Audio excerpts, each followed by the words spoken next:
அன்பான குடும்பம் இது, நல்ல பாசமிக்க குடும்பம் இது. இன்பமாக வாழ்ந்திடவே நாளும் இறைவனுக்கே நன்றி சொல்லுவோம். அன்னையிடம் அன்பு காட்டுவோம், தந்தை சொல்லை கேட்டிடுவோம், உறவோடு பழகிடுவோம், ஒற்றுமையாய் வாழ்ந்திடுவோம்.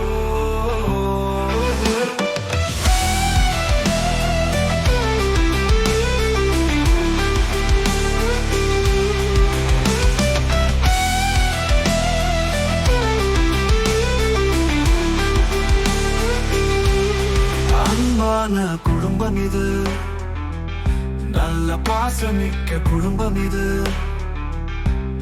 இன்பமாக வாழ்ந்திடவே நாளும் இறைவனுக்கே நன்றி சொல்லுவோம். அன்னையிடம் அன்பு காட்டுவோம், தந்தை சொல்லை கேட்டிடுவோம், உறவோடு